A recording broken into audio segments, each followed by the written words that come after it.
Welcome to the show, everyone. We want to thank everybody for joining. Also to say happy Thanksgiving. We know it's Sunday. I hope you are with the family and they had a good time and you didn't eat too much turkey. We have myself and our guest host, as always, John on the mic. How you doing, John? Good. It's like a party in here. I brought the nachos. So we're having a good time. Yeah. Also, leftover turkey, right? Yeah, leftover turkey and nachos. I like to mix it up. Yeah, our tradition in our household is we go get Chinese food on Thanksgiving. So, impressive, impressive. I've been known to serve sushi. Yeah. You just got to mix it up. You know, life's about change. On our show today, we have Michael Oakland of Horizon Inspection and his younger partner, Luke. Yeah. And later on the show, we will have Jaime Brady, who's executive director for Hearts of Gold. So how you doing there, Mike? How you doing there, Luke? Good. Doing well. What you guys? We're good. Hey, we were, I know last week we had the privilege of talking to you a little bit about doing inspections on new construction. Mm-hmm. Today I want to talk a little bit about the benefits of doing an inspection on a home before it goes on the market. I love this topic. Yes. This is very good. Do you want me to just free flow on this, or you have a specific question? Freestyle. I know the benefits from the real estate side of things, but I think it's something we don't talk about enough. Yeah. When this was really popular when the market started to soften. Sellers were coming to the market with kind of a sense of transparency. We've already done a formal inspection. It really prevents a lot of unpleasant surprises that might come up during the normal buyer side inspection, which that's probably going to happen anyway. Yeah. But it helps you at least be aware of where you're at and get on top of things and maybe make repairs. In some places, if you make a repair, you don't have to disclose a defect. It's already fixed. So your list of defects and your seller disclosure statement could be a lot cleaner by the time you hit the market. I didn't know that. Okay. I was going to say, it probably depends a little bit on the scope of that repair. So if you caulked the windows, type of defect as well. We're not going to have to talk about the fact that the windows were caulked. I mean, that's just a simple maintenance issue. Yeah, sure. But when you get your inspection and it's like, oh yeah, the windows need to be caulked, and then they start adding up all these little maintenance things, nickel and then dime it starts stuff. Looking like, has this house been maintained at all? So I think you're right. That type of thing would not necessarily be on a seller disclosure because we're looking for plumbing and electrical and pets and pests and all that, roof, things like that. Things that are minor maintenance items. It amazes me that people don't change their filters About before. to say their filter on their HVAC. Yeah, why not change that before an inspector comes in and starts looking at the house? Yeah. Yeah, you think that when you start doing inspections and you start seeing little things, you start looking harder. Yeah, it kind of makes you slow down. I mean, I'm kind of slow anyway, but when you start seeing a pattern starts to show itself, it's like, wait a second, I don't think this house has really been maintained at all. Because you start seeing, the evidence doesn't lie. It doesn't care. It is what it is. Yeah. So you're like, they haven't changed the filter. The dishwasher was installed wrong. They're missing insulation wrap around the dishwasher. Right. It's like, okay, all right. When you do the report and the report is done, do you have most sellers offer that report to the buyers, or do you recommend that, or what do you think? As far as I know, as far as I know, again, I'm not a realtor. I mean, that's what you guys do. Once I deliver the report, I'm assuming that the buyer's going to use it however them and their agent determine is the best use of the report. Now, whether they're required to share that with the seller, I don't know. No, I'm talking about the seller. I'm talking about the seller when you do a pre-listing inspection, right, and you give them a report. Do they give it to a buyer to say, hey, here's a report already done, already taken care of? It can certainly be a helpful marketing tool because because in that case, the seller might be able to provide a report that's full and complete, and the buyer may go, wow, I don't need to do my own report. Now, should they rely on it? Probably not. Okay. But is it a way to show good faith and transparency? Definitely. It really helps with credibility. Yeah, I think that, too, it depends. Like, they can hire you to come out and look at that house again. Do you have reduced rate if you're coming back Yes, after I the would. seller's done a couple of those repairs? Yeah, those are. I would definitely do a reduced rate. It's kind of on a case by case basis, depending on how complex the initial report was. And maybe If how there's long any been ago repairs, it was? yeah, and how long ago it was. If there's been any repairs that are known that are disclosed, so there's a few curveballs to consider, but I always think it warrants some kind of a reduction in the fee. Sure, and I think that it makes sense to have that buyer they can hire another inspector. They're going to Yep. get a completely different opinion Yep. based they on will. what that inspector's background is. But to have you come back out, you're accountable for your work, correct? Yeah, that's the other thing. The inspector is not accountable to anyone except their client. Right. So if the seller hires me, then I'm accountable to the seller. So you are in essence then the buyer becomes your client, and Yes. and you now have a client yes, relationship. we reforged that inspector buyer relationship. Mhm. So, and it does give yeah. you an opportunity to look at the repairs that were done to see Certainly. if they were done in a workmanlike manner. Certainly. So from the real estate side, I'll tell you what we like about it. One, the seller may not be willing to do repairs that come up in the inspection report, but they certainly have the opportunity to disclose Sure. and to price the house accordingly. And Yeah, if you're leaving certain honey-do list items undone, and you've considered that, it's very difficult to justify negotiating price at that point. yeah, I think the disclosure is a huge benefit to the Yeah. seller. Yeah, The other agree. thing is that a lot of times, once that repair ends up on the buyer's, well, we call it a BINSR, it's the buyer's inspection notice and the seller response, it sometimes says, have a contractor, and then it gives Right. that scope of the repair, Mhm. where I don't need to hire a contractor to caulk my windows. Mm. But at that point, the seller has to, am I saying yes to this? Or am I saying Right. no to this request? Or am I rewriting it so I can say, well, I'll have a handyman do it, but I'm not going to hire someone at a contractor rate to do that. So it really gives some of that power back to the seller. Yeah, and there's always a balancing act on whether if the buyer has control of the repair process, the seller usually loses control of several factors, including cost. If the seller's paying for repairs, the buyer's usually worried that they're going to do it on the cheap, and they're going to lose control of something they're going to have to be owning for long term. Yeah, and Luke, when you sit there and you're doing inspection, is there anything that you're looking for specifically, or you just go in there with an open eye? Usually I just go in with an open eye because every inspection is different. Every home is different, and depending on the material, the different things we're looking for, that completely changes the variety of things we're looking for. So as we say, no two houses are ever the same. But as some people say, there's a lot of cookie cutter style of houses. So, but it's always good to come in with a fresh pair of eyes and a fresh set of just like, what is this? What is the story the house is telling us? What is it giving us? Are you comfortable now doing the inspection stuff? You sound comfortable. Having done it for quite a bit, I'm pretty comfortable doing it. I mean, as I'm still going through school, I'm learning more of the ins and outs of the process and why we look at things and what's wrong. So it's learning a lot more of the reasons behind what we're looking for and what we do. Good job.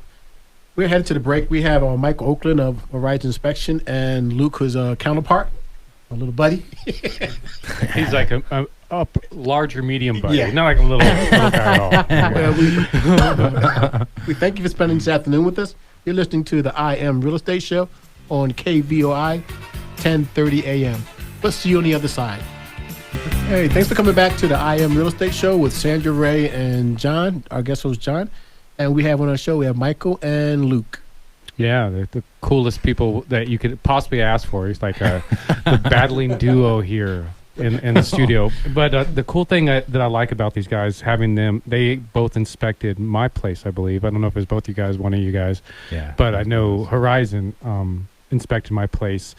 And thanks to the relationship that you guys had with Ray and Sandra helping us buy our house. And in that process, not only did I see like this team of 1,000 different groups come and kind of are part of the process of buying a house, but I saw how much in symbiosis you guys, the inspection company and the real estate company work to kind of get us to the finish line. So if you could speak about that, what that relationship is between you and Ray and Sandra, and and what that is that kind of that harmony that is between the inspector and the real estate agent?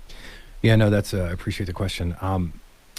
It's really key to me that the realtor community, to some degree, they trust us to just be objective. Yes. Their first and highest priority is a duty of honesty to the public as realtors. They have that realtor code of ethics. And so when they build trust with inspectors, everyone understands that we have to be objective and protect the client first and foremost. We're here to protect clients and look at evidence. We're not here to protect transactions. So the transaction is the sovereign territory of the client, whether they're going to move forward or not. Yeah, a lot of people will ask that question too, won't they? They'll say, "Would you buy this house?" Yeah, it's like, well, my name's not on the purchase and sale agreement, so I mean, I can't answer that. And sometimes I'll get cheeky and I'll say, well, no, because I have special needs kids and this wouldn't fit for my needs. And so it's like, there's always some kind of an out. But yeah, so the relationship with the realtors is really a professional mutual trust where I trust them that they're not going to try to pressure me to say something hey, inspect this with a light pencil. I don't want a client to get scared. If a realtor ever talks to me like that, probably not going to get much work from them because I'm not going to betray the client for the sake of protecting of a realtor relationship. So it's a very, very important relationship of trust that's mutual, that has to be guarded. So Ray and I want our clients for life. We don't want them exactly for a transaction and we're done. Right. We want to watch the kids graduate from high school or we want to go to the retirement parties, whatever it is. We just want to stay connected and know that we have provided a great service and that person is going to be in our life going forward. And so we are so dependent on having good people working with us that helps us also protect our clients. So that was a great question. Oh, you're welcome. Yeah, and protecting a client is always about protecting everyone's best interest. Yeah. Well, I mean, just in that question, I mean, I'll leave you guys with this. You have fun. I just appreciated it so much. I mean, definitely in with the work I saw Horizon Inspections do, I mean, you guys really got us up to par on kind of the litany of issues from the very littlest, like you have this trap that needs to be changed or this filter that needs to be changed, to your roof's falling apart or you have to get this part fixed before you're allowed to get the loan. So I really appreciated that. So thank you, Michael. Yeah, you bet, man. Hey, we were talking about the value of doing a pre-listing inspection so that the house is pretty much market ready or all the issues are disclosed and we're pricing it appropriately. Do you do anything different? Because I know cosmetics are not really part of the inspection. But if you were working with someone on a pre-listing, would you maybe have a conversation with them and talk about the cosmetics, or are you just going to stick to the same type of inspection that you do when it's for the buyer? Yeah, I tend to be more I try to put myself in a different mindset. Like some of the things that I would say in a report to a buyer, I don't say it that way to a seller because they're not on the market. So I don't have to say before the close. So there's a few things in verbiage that changes in the report because who your audience is. But let them know, hey, this could come up in a report. This could come up in a future inspection. This could, this is a safety issue that we recommend this upgrade. This wasn't required at the time, but this is recommended. So these are things that are likely to come up in a future inspection. And if I'm assuming that there's always assuming there's going to be one. I never assume with a pre-listing inspection that I'm it. I assume there's going to be some kind of review or some kind of a consultation or some kind of, a secondary look. Sure, it might even be a vendor that comes out because of something that they read in there. They may not be doing an entirely new inspection, but maybe they're having like, the biggest issues were HVAC and electric. Let's just hire an electrician and HVAC. So there's probably going to be someone that follows up. I would hope someone that would follow up on those issues. So, wanted to talk also about how that seller can prepare their home for a home inspection. Well, for the home inspection, it's going to be not that different than preparing for like staging or preparing to go on the market. Try to make sure the house is clean, that things are unobstructed, that the attic access, if there is one, is not blocked by furniture or The electrical panel's accessible. Sometimes it's behind like a piece of art so that no one has to see it. We need to have access to all the things that we can, a representative number of electrical outlets in all the rooms. So maybe moving beds or dressers if something's blocked. But simple things, just allowing us to have access to things. And then if there's any history of the house, history of repairs, being available to have a good like sidebar conversation, like what's going on here? When was the last time this particular system was modified? Yeah, you get those opportunities when you have a buyer in a house. When a buyer's there, they have no idea what happened, and his sellers are the only ones who have all that knowledge. Mm-hmm. Yeah, I totally can see where that would be a huge benefit. I'm laughing. I want to say that maintenance-wise, what would you recommend? We already talked about like changing a filter. Yeah, like swap out your smoke detectors and make sure you have a carbon monoxide detector installed in the hallway outside the sleeping areas. These are things that are very, very commonly overlooked. And, safety standards require them, but Arizona doesn't. So what do you care about? Do you care about keeping the Arizona powers that be happy, or you care about your family? Right. Hey, Luke, when we talk with you, he said your dad said something, I'm just trying to remember. When you talk about art, do you guys look behind the art, make sure there's no crack in there and stuff like that? You see art up there? No, not usually. Okay. It's not recommended for us to move personal household items just for liability. If you go to move the picture off the wall and then you accidentally, with your hip, hit the shelf, and then the shelf knocks over the vase, and then it's like, oh. That artwork just increased in value by threefold, right? Exactly. I It's paid like, $10,000, but right. the artist is no longer with us. Therefore, Right. that artwork is now worth $30,000. Exactly. Things Luke, like get that. out your checkbook. Oh, man. I was going to say something about carbon. I guess I've literally knocked over something with my butt, moving behind something. It's like, turns out that they're like, oh, that's fine. We own a pottery studio. We have thousands of them. That's fine. Like, oh, thank God. What do you do when you cannot inspect an area? Well, you got to document that. Yeah, I take photos of the area of the obstruction so that the client can see the obstruction. I want them to know why I couldn't get access to an area. And then I just claim that as a limited review. And that's in the report? Yes, it goes in the report. Anything that's a limited review that I can't have access to, I document it both photographically and in verbiage. I'll write a paragraph. All right. So just to recap a little bit, you are available to do pre-listing inspections. Pre-listing inspections. New construction. Yep. Buyer inspections. Yep. And how do people get a hold of you? All right. Simplest way is a psychic connection. Just think really hard right now, wherever you are. Just think really hard. That's too simple. You got 30 seconds to give them something better. Okay, something better than that. 520-330-9703. Ray, it was a joke, but I love you anyway. 520-330-9703. All right. We'll be back after the break. Thanks, Mike. Thanks, Luke, for coming on the show. Thanks for staying with us, and you're listening to the I Am Real Estate Show with Sandra, Ray, and myself. We have a wonderful person on our show today. Her name is Jaime Brady. She is the Executive Director of the Hearts of Gold. How you doing, AJ? Hi, good. How are you? Hey, we're doing fantastic. So we've been talking about home inspections. We always love the second half of the show because we get to bring in someone from the community. And so we are anxious to hear about Hearts of Gold and get some background and then find out about the people that you serve. So Awesome. Well, thank you for having me on. you're welcome. Tell us a little bit about yourself.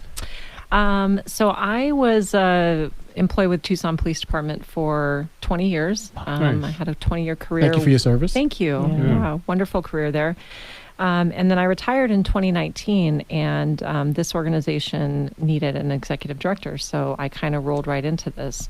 During my last few months there, Hearts of Gold was kind of separating from the larger nonprofit that they had been operating under for the last 11, 12 years. Wow.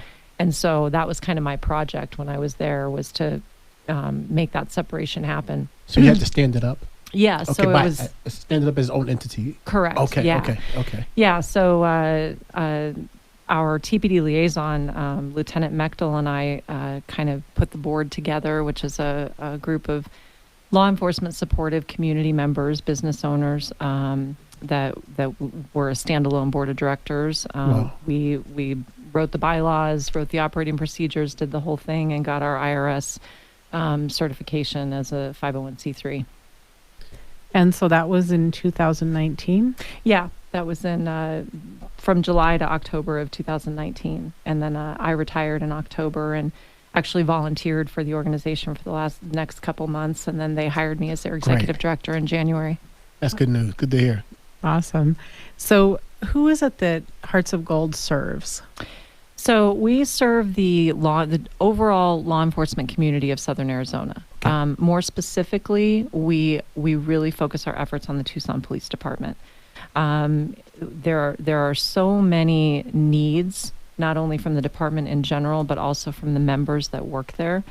And so the organization was actually started in 2008 as a result of a department member's child coming down with a terminal illness. Oh, gosh. And when that happened, any organization, when that happens, everyone comes together to support and raise funds and that kind of thing. And a group of department members got together and just thought there has to be a better way to do this and have a kind of a self-sustaining fund that we can draw from to help when things like this happen. So that's kind of how Hearts of Gold was born. And then, as I mentioned earlier, for the first decade, they operated under a larger nonprofit. Right. And then in 2019, separated, and now we're our own. But that's really what the majority of the funds go to, is to support department members in need. And I guess a question I have to ask is, don't have to ask, I thought it was a good one. Does that include the sheriff and the University of Arizona Police Department? Because I'm not sure how they interact with you guys. So for the assistants specifically, it's Tucson Police Department members. Okay. Where we serve the greater community of the law enforcement community of Southern Arizona is in what we call our Memorial Assistance Program. Okay. There is a great need to help officers that have the families of officers that have been killed in the line of duty. And so we provide financial assistance to officers' families who are killed in the line of duty in Southern Arizona. We also support other local nonprofits that are law enforcement supportive. For example, the Eric Height Foundation. Eric Height was one of our officers that was killed in the line of duty, and his wife, Noemi, has created this amazing foundation in his honor. And so we really enjoy supporting, anything that they do. They just had their annual fundraiser, and we're the Child Care Heroes sponsors for that. Good. So, yeah. That's awesome. So how many organizations are in Tucson that you're aware of that you are kind of working side by side with like that? As I said, it's primarily the Tucson Police Department, but we have provided financial assistance to officers' families from the Tohono O'odham Police Department, from Nogales, and I can't remember any others off the top of my head, but those stick out right now. It's a family, isn't it? Yes. It really doesn't matter which side of the street you're on. Yeah. You're all family. It absolutely is. And especially when tragedies like that happen, we all come together regardless of what department you work for. Is the process is that once that happens, they have to contact you, or do someone in the police department or the sheriff, or not sheriff, or the, who I'm thinking of, the head of the police department have to call you guys, and then you guys start working it? Yeah, so we have a great relationship with the Tucson Police Department, with the leadership there. They're extremely supportive of our organization. And so whenever someone on the department needs assistance, they can contact me directly, or they can go through our behavioral sciences unit, which is a confidential unit that helps people that are dealing with difficulties like this. And then it's just a short application process. And then our board of directors reviews it. I redact all the information, so everything is confidential, great. Which is great for the officers and the department members. And then they make a decision, and we go from there. Last year, we gave back about $65,000 worth of money just to department members for assistance grants. Overall, through all of our programs last year, we gave back almost $90,000, about $10,000 in memorial disbursements, unfortunately. We also have a scholarship program where we provide scholarships for Tucson Police Department members and their families for higher education. And we give out 5 $2,000 scholarships every spring for that. We also have a Tucson Police Department wellness program where people can put in a wellness grant request for anything that would improve the overall health, morale, and wellness of the department. So we've done things like purchased weight room equipment for a couple different areas on the department, and supported fitness competitions that the department has run, just to kind of bring everyone together and promote health and wellness. So it doesn't always have to be an officer. I'm thinking of maybe what if the wife has a way of reaching you guys too also. It doesn't have to just be the officer. It can be the spouse. Yeah, absolutely. Okay. And again, that's through our behavioral sciences unit. I do try, and as much as I can, we try and reach out through social media and things like that to get kind of make ourselves known to the spouses, because a lot of times the spouses aren't aware of us, but that's increased and gotten better over the last couple of years, and that's important too, because a lot of the assistance requests that we get are for the spouses who are. It's not necessarily the department member that has an emergency. It's the spouse. You're listening to Jamie. Listen to Jamie Brady, who is the executive director of Hearts of Gold. We got on the other side to talk about some other information. We're glad to have her here. So we'll see you on the other side to talk a little bit more about the Hearts of Gold and what they're doing for the community. Welcome back to the show. We're here with Jamie Brady, who is the executive director of Hearts of Gold. We're glad to have her. And we got a couple more questions for her. Yeah. What is the mission of Hearts of Gold? So yeah, our primary mission is to assist law enforcement officers, specifically members of the Tucson Police Department that have suffered a catastrophic illness, injury, or other event that has created a financial hardship for them. That's our primary mission. And then our secondary mission is to just offer philanthropic outreach to the greater law enforcement community of Southern Arizona. And what type of events do you host that you do for fundraising? And are those open to the general public, or is that a closed event? Yeah, so each year for the past 12 years, this was our 12th year, doing the Gaslight Theater fundraiser. We actually just finished that up this last weekend. It was super fun, sold out show. Good. And that's the one that we've been running forever. And honestly, we because there's only 236 seats available, we released those seats to the Tucson Police Department first, and they're just snatched up really quickly. Yeah, So I imagine. we would love for that to be able to hold double the amount and invite the public to that. But 2-day event next year. They Go just 2 days. sell out too soon.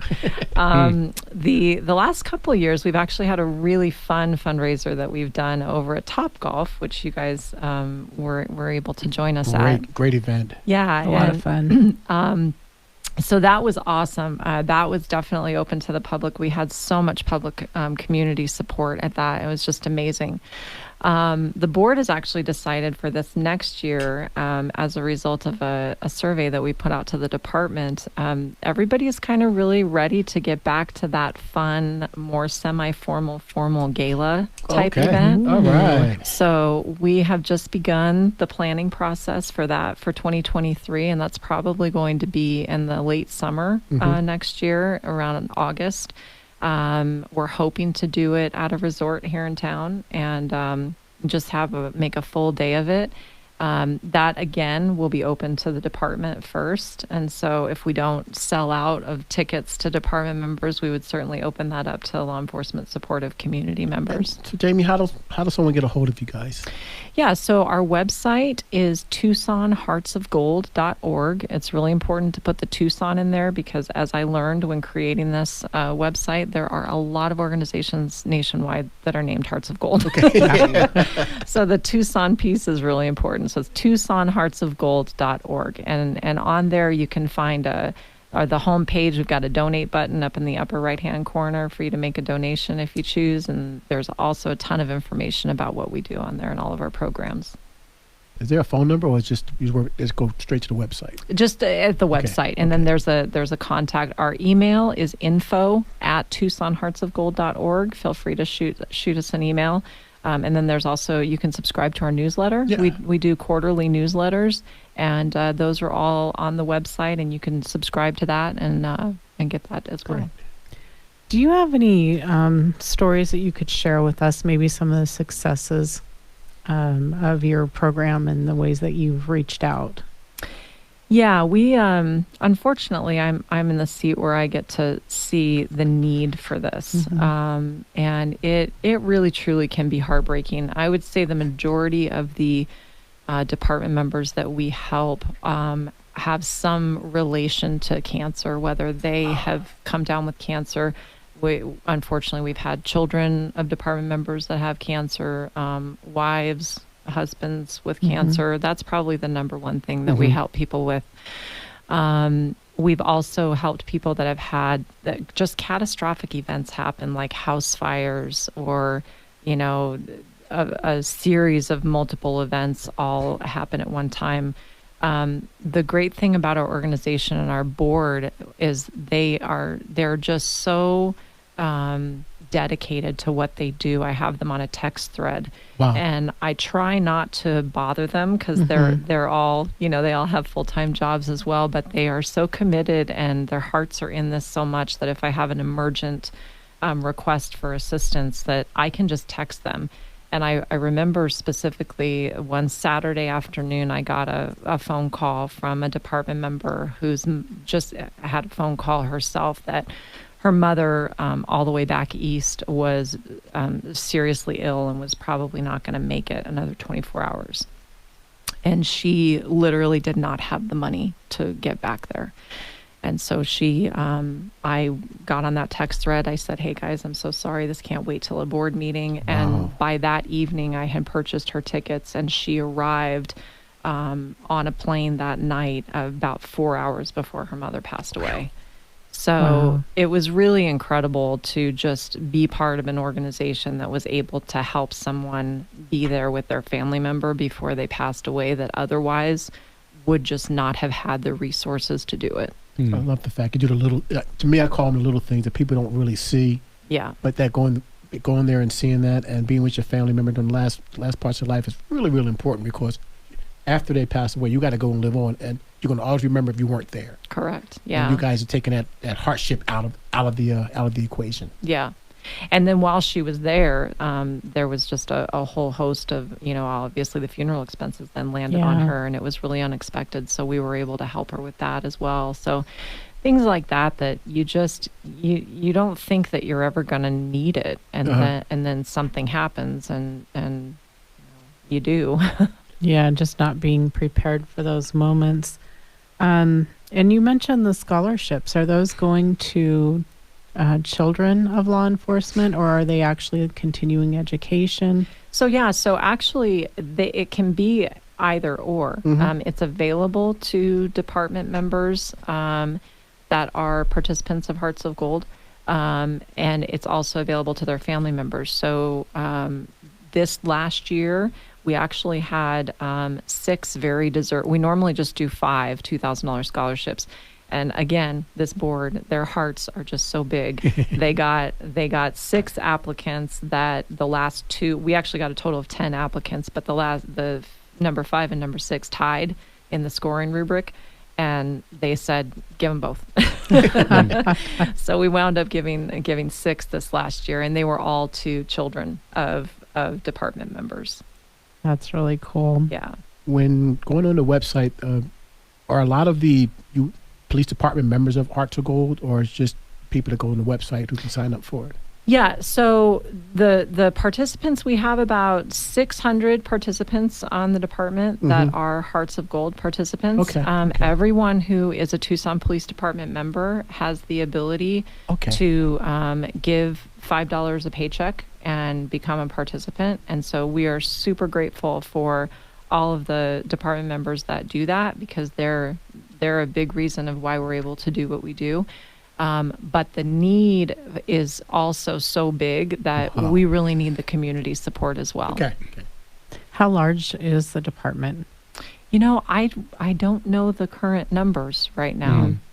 Well, another question that was coming to mind is, outside of going and donating, giving the tax deductible donation from a monetary standpoint, are there other material needs that you guys have, or other ways that people can support Hearts of Gold effort outside of the financial part of it?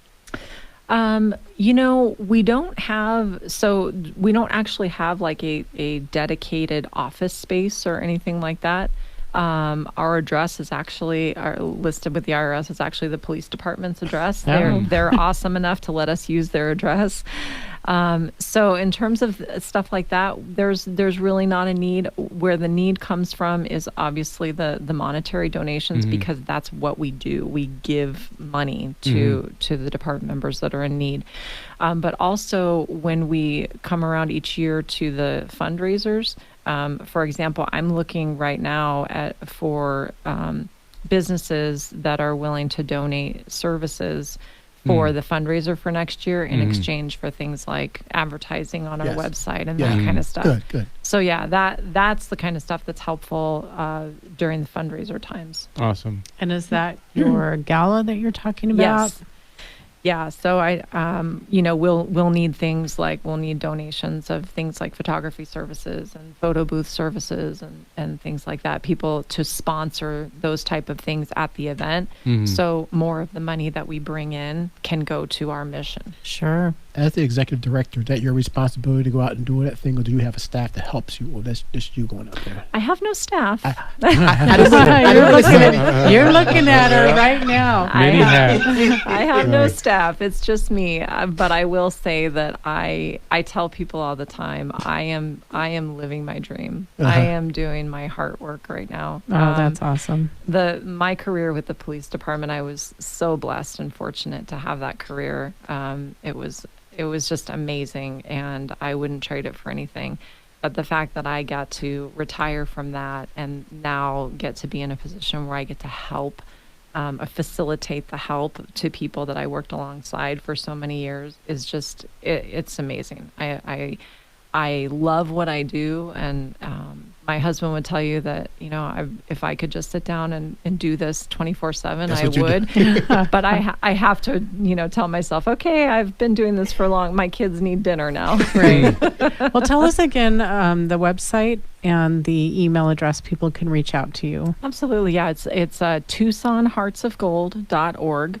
Again, remember the Tucson part. And then the email address is info@TucsonHeartsOfGold.org.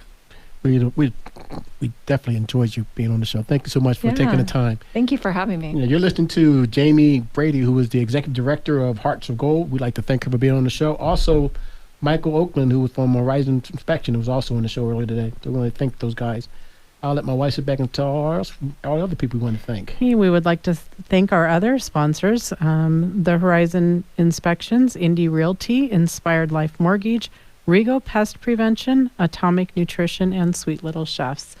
And as always, Raymond and I are here to help you with your real estate needs. You can reach Ray at 520-904-7711 or myself at 520-850-1725.